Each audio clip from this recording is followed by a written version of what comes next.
اعوذ باللہ من الشیطان الرجیم بسم اللہ الرحمن الرحیم۔ اس مرد کے اوقات ایک کتے کے برابر ہیں جسے دیکھ کر ایک عورت اپنا راستہ بدل لے۔ دلیل سے ذلیل کیجیے چاہے بے حد کیجیے۔ اگر ہارا ہوا انسان ہارنے کے بعد بھی مسکرا دے تو جیتنے والا اپنی جیت کی خوشی کھو دیتا ہے۔ زندگی کو اس وقت جینا سیکھو جب وہ آپ کو مار رہی ہو۔ آپ کے سانس کی گنتی شروع ہو چکی ہے۔ نہ کوئی حادثہ آپ کو پہلے مار سکتا ہے، نہ کوئی حفاظت آپ کو دیر تک زندہ رکھ سکتی ہے۔ شوہر کے لباس سے بیوی کی نفاست اور بیوی کے لباس سے شوہر کی غیرت کا پتہ چلتا ہے۔ دوسرا موقع صرف کہانیاں دیتی ہیں، زندگی نہیں۔ بعض اوقات ہم انہی لوگوں کے ہاتھوں اپنا مذاق بنواتے ہیں جن کو ہم کمزور لمحوں میں اپنی ذات کی سچائیاں سونپ دیتے ہیں۔ منافقت منہ کی بدبو کی طرح ہوتی ہے، اپنی کا پتہ نہیں چلتا، صرف دوسروں کی بری لگتی ہے۔ کسی کا دل نہ دکھانا، اس نے صبر کر لیا تو مشکل میں آ جائے گا۔ کسی کی خوشی میں شریک نہ ہو بلکہ اس کی خوشی کی وجہ بن جاؤ، اور ہر کسی کے دکھ میں شریک ہو جاؤ نہ کہ اس کے دکھ کی وجہ بنو۔ پیسہ اذیت بدل سکتا ہے، اوقات نہیں۔ دلوں پر لفظ نہیں لہجے اثر کرتے ہیں۔ حکیم لقمان سے پوچھا گیا کہ موت سے زیادہ تکلیف دہ کوئی لمحہ ہے؟ حکیم لقمان نے فرمایا، ہاں، جب کوئی سفید پوش مجبور ہو کر کسی کے آگے ہاتھ پھیلائے۔ کھانے کو دوائی کی طرح کھاؤ ورنہ ایک وقت آئے گا کہ دوائی کو کھانے کی طرح کھانا پڑے گا۔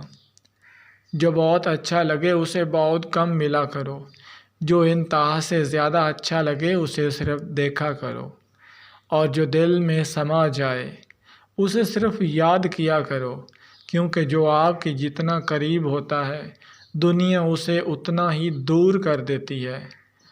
جھانکنے کی بہترین جگہ اپنا گریبان ہے اور رہنے کی بہترین جگہ اپنی اوقات ہے۔ ہر انسان اپنی زبان کے پیچھے چھپا ہے، اگر اسے سمجھنا ہے تو اسے بولنے دو۔ جھکی ہوئی گردن سے اگر موبائل فون میں اجنبی لوگوں سے رشتے جڑ سکتے ہیں تو حقیقی رشتوں کو نبھانے کے لیے ذرا سا جھک جانے میں کیا کباہت ہے۔ رشتے احساس سے بنتے ہیں، رنگ، نسل اور چال دیکھ کر جانور خریدے جاتے ہیں۔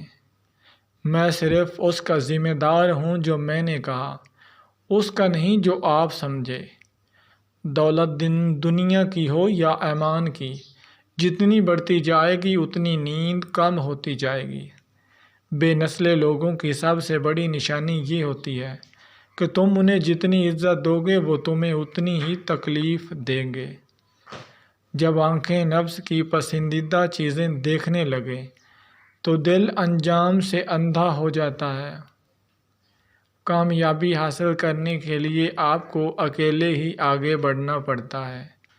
لوگ آپ کے ساتھ تب آتے ہیں جب آپ کامیاب ہو جاتے ہیں۔ نیک بننے کے لیے ایسی کی کوشش کرو جیسی خوبصورت دکھنے کے لیے کرتے ہو۔ جو شخص تمہاری نظروں سے تمہاری ضرورت کو سمجھ نہ سکے اس سے کچھ مانگ کر خود کو شرمندہ نہ کریں۔ پہلے خود ویسا بن کے دکھا جیسا آپ دنیا کو دیکھنا چاہتے ہو۔ گناہ کا موقع نہ ملنا بھی اللہ کی نعمتوں میں سے ایک نعمت ہے۔ 100 روپے کا نوٹ بہت بڑا لگتا ہے جب مسجد میں دیا جائے، لیکن شاپنگ کے لیے استعمال کرنا ہو تو بہت چھوٹا لگتا ہے۔ 2 گھنٹے مسجد میں بیٹھنا بھاری لگتا ہے، لیکن فلم دیکھنے کے لیے 3 گھنٹے لگتے ہیں۔ ایک کرکٹ میچ کی کمنٹری سننے کے لیے لوگ پاگل ہو رہے ہوتے ہیں، لیکن جمعے کا خطبہ وقت سے تھوڑا زیادہ ہو جائے تو لوگ پریشان ہو جاتے ہیں۔ ناراضگی، گلے شکوے وہاں اچھے لگتے ہیں جہاں اپنائیت ہو جائے۔ کسی کو مان رکھنا نہ آتا ہو وہاں خاموشی سے مسکرا دینا ہی اچھا ہے۔ غلط فہمی اور شک کا بیج ہنستے مسکراتے گھر کو ویران کر دیتا ہے۔ اس سے پہلے کہ شک کا بیج تنا درخت بن جائے، آپس میں بات چیت کے ذریعے غلط فہمی کو دور کر لینا چاہیے۔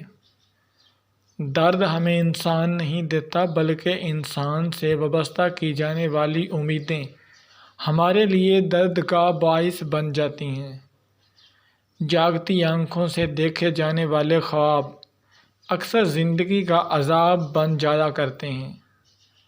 جہاں صداقت اور خلوص نظر آئے وہاں دوستی کا ہاتھ بڑھاؤ، ورنہ تمہاری تنہائی تمہاری بہترین دوست ہے۔ اس کے بعد زیادہ پر اثر ہوتی ہے جس کے پاس نصیحت کے لیے خوبصورت الفاظ کی بجائے خوبصورت کردار ہوتے ہیں۔ رب سے دور رہ کر انسان پریشان ہی رہتا ہے۔ ہمیشہ اس وقت بولیں جب آپ کو احساس ہو کہ آپ کے الفاظ جو آپ کہنے جا رہے ہیں آپ کی خاموشی سے زیادہ خوبصورت ہیں۔ لفظ ہمیشہ بے ذائقہ ہوتے ہیں، انہیں لہجے ہی میٹھا یا تلخ بناتے ہیں۔ اگر تم کبھی گناہ کرنے پر آمادہ ہو جاؤ تو کوئی ایسا مقام تلاش کرو جہاں اللہ نہ ہو۔ وہ شخص احمق ہے جو دشمنوں کو دوست بنانے کے لالچ میں دوستوں کو دشمن بنا لے۔ منافق کبھی کسی کا دوست نہیں ہوتا۔ منافق کے ساتھ احسان کر، احسان کی امید مت رکھ۔ اپنی جوانی کے دھوکے میں مت آنا کہ یہ عنقریب تم سے چھین لی جائے گی۔ عورت مرد کی امیدیں اور غریبی سے بالکل متاثر نہیں ہوتی، وہ تو بس اس بات سے پر اثر ہوتی ہے کہ ایک انسان اس کو کتنی عزت دیتا ہے۔ کچھ عورتیں صرف عزت چاہتی ہیں، پیسہ نہیں۔ اگر تم اپنے تکبر کو توڑنا چاہتے ہو تو کسی غریب اور مفلس کو سلام کیا کرو۔ بوڑھے لوگ بیماری سے نہیں، اکیلے پن اور تنہائی سے مر جاتے ہیں۔ شرط لگی تھی دنیا کو ایک لفظ میں لکھنے کی، لوگ کتابیں ڈھونڈتے رہے، میں نے ماں لکھ دی۔ ویڈیو اچھی لگے تو لائک اور ہمارے چینل کو سبسکرائب کر دیجیے۔ آپ نے دعاؤں میں یاد رکھیے۔ نیکسٹ ویڈیو میں ملتے ہیں، تب تک اللہ حافظ۔